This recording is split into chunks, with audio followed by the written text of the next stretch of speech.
Friends, मेरा नाम doctor दीपक धनखड़ है और आज की वीडियो में हम डिस्कस करेंगे फैट लॉस के बारे में। फैट लॉस के दोनों पर्सपेक्टिव को हम समझने की कोशिश करेंगे कि एलोपैथी में इसको किस नजरिए से देखा जाता है और आयुर्वेद में इसको किस नजरिए से देखा जाता है। क्या दोनों का देखने का नजरिया सेम है या अलग है, और दोनों की फैट लॉस की मैनेजमेंट कैसे है। लेकिन मैंने जो आइडिया अपनी प्रैक्टिस में देखा है कि आयुर्वेद फार सुपीरियर है एलोपैथी से फैट मैनेजमेंट के केस में। वो अभी समझ जाओगे, आप पूरी वीडियो देखोगे कि कैसे आयुर्वेद सुपीरियर है। तो एलोपैथिक में जो फैट है, फैट लॉस है, उसमें सिर्फ जो है कैलोरी गेम चलता है, कैलोरी इन और कैलोरी आउट, कितनी कैलोरीज आपने ली और कितनी कैलोरीज आपने बर्न करी। इस कॉन्सेप्ट पर एलोपैथी का पूरी फैट लॉस जर्नी जो होती है डिपेंड करती है, जिसमें आपको एक्सरसाइज, आपके फैट बर्नर्स, कैलोरीज रिस्ट्रिक्शंस, ये सब फॉलो करनी होती है। लेकिन एलोपैथी जनरली इसके रूट कोज को देखना नहीं चाहती। जैसे किसी को थायराइड है तो थायराइड की तरफ फोकस ना करके कैलोरीज इन आउट गेम पर फोकस रहता है। किसी को पीसीओडी है तो पीसीओडी को इरेडिकेट ना करके फिर वही कैलोरीज वाले कॉन्सेप्ट पर जाया जाता है। तो इससे क्या होता है, कोई भी जो फैट ज्यादा है, जिसको ज्यादा फैट है बॉडी में, वो कुछ समय तक तो कैलोरीज को रिस्ट्रिक्ट कर सकता है, लेकिन कभी ना कभी तो वो पूरा यानी कि बेली फुल करके खाना खाएगा, कभी ना कभी तो वो चीट मील करेगा। तो उस दिन तो कैलोरीज इन और आउट का कॉन्सेप्ट फेल हो जाएगा, कैलोरीज ज्यादा इन हो जाएगी, फिर फैट डिपॉजिट होने लग जाएगा। कभी ना कभी तो एक्सरसाइज से ब्रेक लेगा, कभी ना कभी तो लाइफस्टाइल में थोड़ा चेंज आएगा। तो इसलिए जो होता है, कभी भी आपने देखा हो किसी ने फैट लॉस किया हो तो उसने रीगेन जरूर किया है कुछ टाइम के बाद। और बॉडी का एक टाइटर होता है कि अगर पहले इंसान 100 किलो का है और वो वेट लॉस करके 70 किलो पे आया है, तो अगली बार बॉडी टाइटर सेट करती है 105 किलो पे, क्योंकि बॉडी को ये लगता है कि कैलोरीज, बॉडी को थोड़ी पता है कि कैलोरीज इतनी कम क्यों आ रही है। उसके हिसाब से तो आप जो है किसी हार्श कंडीशन में फंस चुके हो और खाना अवेलेबल ही नहीं है।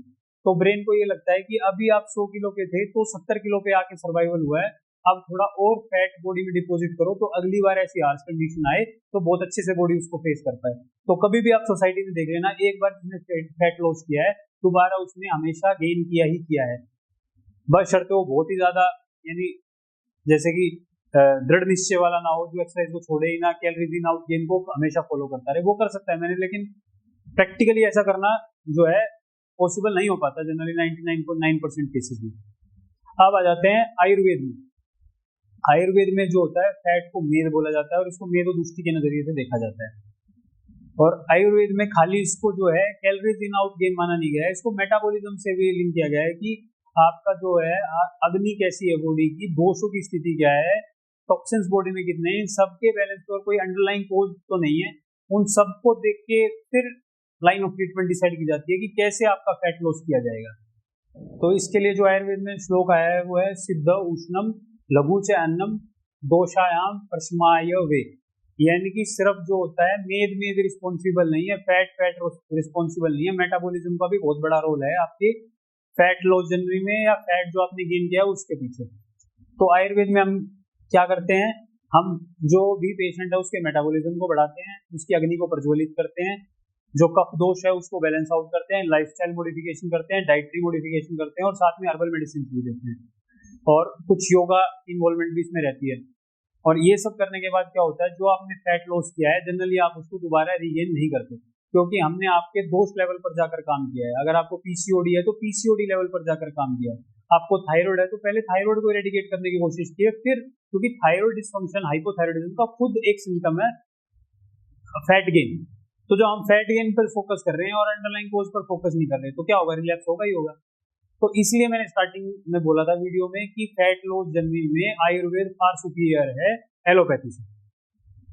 तो अगर आप फैट लॉस करना चाहते हैं तो आप मेरे से कंसल्ट कर सकते हैं। मेरे से कंसल्ट करने के दो मेथड्स हैं, ऑनलाइन और ऑफलाइन।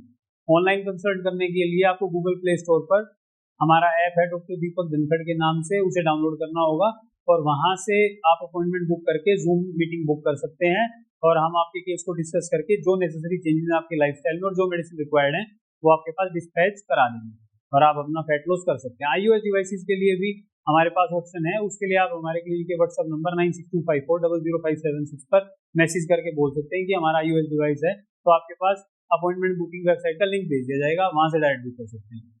तो पहला मेथड आप समझ चुके हो, ऑनलाइन अपॉइंटमेंट बुकिंग। दूसरा मेथड है offline appointment booking. Offline appointment book का कोई सिस्टम नहीं है, आपको डायरेक्ट आना है और डायरेक्ट दिखाना है। उसके लिए आपको कहाँ आना होगा, दिल्ली नजफगढ़ में मेरा क्लिनिक है और वीक में 2 दिन सैटरडे और संडे में ऑफलाइन ओपीडी लेता हूँ, सुबह 11 बजे से लेकर शाम 6 बजे तक।